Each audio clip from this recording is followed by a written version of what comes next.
Shalom, shalom. This week's parsha is Parshat Vayeishev, a fascinating one at that.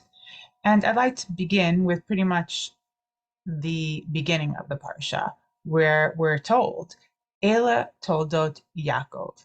Now, usually when we're given these words, Ela toldot, um, where it's followed by descendants or lineage, and you get a whole slew of names of who came from whom.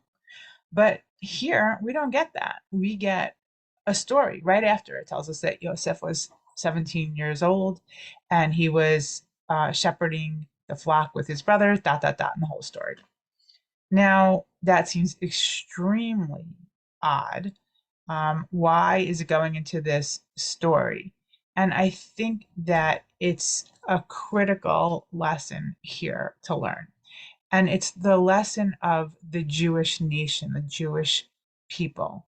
We are named after Yaakov. He's the last forefather whose name was changed to Yisrael because he fought with the angel, contended with God, and he came out victorious. And this is when he finally grew into himself, the greater man, the father of Israel that is supposed to be who we're supposed to be like to emulate. And that is Israel.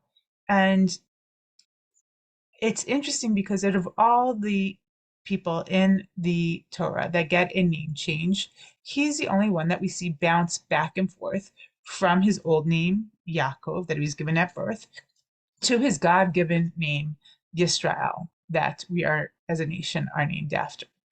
And it's a question that's always asked why we bounce back and forth. And one of the answers is that Yaakov is the one who was, Yaakov meaning a little bit crooked, and that he went through different means and ways that weren't straight in order to get by in life, to do the things he felt he needed. He didn't feel he can do it straight out. And not until he had this struggle already after many, many years of personal growth. And then he had a deep spiritual, emotional, psychological struggle. And in that, he was victorious. And God said, this is what your name is. This is, you have this ability and that you can actualize it. And you should be called this from now on, meaning this is what you should be like. Don't let that quality fade. Grab onto it and build with it. But at times in Yaakov's life and in the um, history, or that wasn't a history then, it was the things that came after Yaakov, we haven't always been this way. We haven't always been able to walk straight in the ways of God and to have that strength, that leadership quality that we needed. Now, when you get into the story, it's very fascinating because we start with Ela toldot Yaakov. Now, Yaakov is the name that we're resorting back to. He already had the name change, but it's showing that there was something within him that he went back to being this Yaakov, and he wasn't um, showing this leadership quality that he was able to, and that he was kind of passing it on to Yosef. And it says that he made Yosef this ketonet pasim, this overcoat of stripes. Pasim, they say color, but really a pas in modern Hebrew anyway is a stripe. He made a special cloak for Yosef, and that he was representing in Yaakov's eyes the next leader of the family, of the nation. He saw in Yosef these leadership qualities that he thought made him the one to really represent, the one to be in charge. And we see that because he sends Yosef always to check on the brothers and he puts him in charge. And that's in minor things, but he expected him to be the one to lead the family after, and not Reuven, who was really the firstborn, or any other of the children, but Yosef. And because he saw that. And how do we know that he saw that in Yosef? It's very interesting because when it says a few pasugim later, the Yisrael ahav et Yosef mikol banav ki ben zukunim hu v'asa lo ketonat pasim. So it says Yisrael loved Yosef more than the other sons because he was a son that he had in his old age. So why is it changing when it says Ela Toldot Yaakov, that name? Now he's being called Yisrael. And I think the reason is that now we see him being referred to as Yisrael when he says he loved Yosef more than the other children was because it was the Yisrael, it was the Yashar El, it was the leadership in um, Yaakov that he saw Yosef really represented, and that was part of why he loved him so much, and part of why he gave him the Ketona Pasim. And it's attached to the fact that he was Ben Zikunim, the son in his older age, because as we all know that parents do not rear their younger children like their older children. He was a different person. He probably gave him more of a sense of empowerment, and that enabled Yosef to be leadership and have leadership qualities. But the bottom line is that that's what he saw. And unfortunately, we're told right after that, "Vayeru achav ki oto ahav avihem mikol achav, vayisnu oto, velo yachlu dabru l'shalom." The brothers saw this with their eyes. It was obvious that their father loved Yosef more than any other of the brothers, and they hated him for it. It says right there in the pasuk, they hated him for it, and they could not speak peaceably with him. There's just no way for them to do that. Now, this is obviously problematic. The fact that Yaakov showed this preferential treatment to Yosef in front of the brothers, or very obviously that the brothers did feel less, and it caused this jealousy. Now, the problem is something that has been with us, I think, from the beginning of time.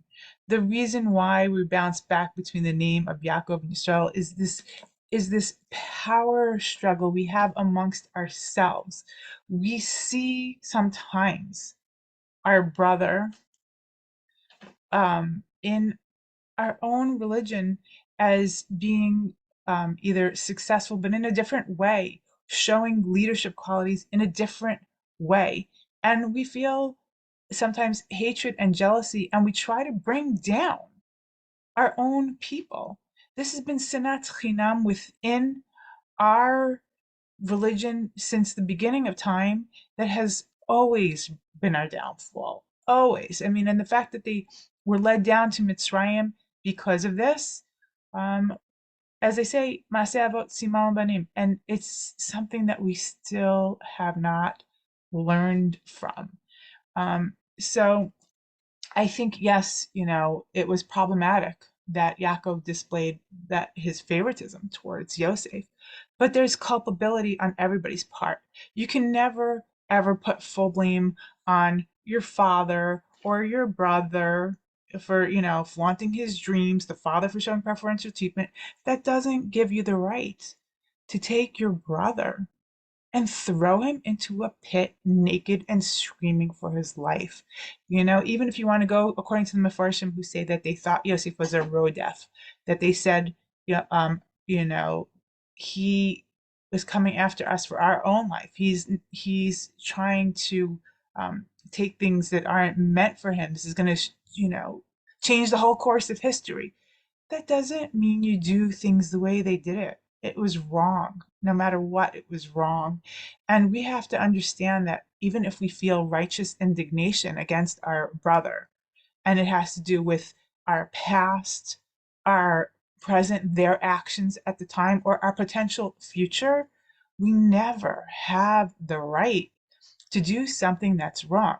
And part of the reason why Yosef was a leader and Yaakov saw the leadership qualities and that he was able to be a leader um, all throughout the in, in the house of Potiphar, in the jail cell, in Paro's um, Malchut in his kingdom was because he was always able to do things straight and in a just manner, despite the fact of all sorts of things, his desires, let's say with Potiphar's wife, his anger towards his brothers, and it didn't matter. He did the right thing.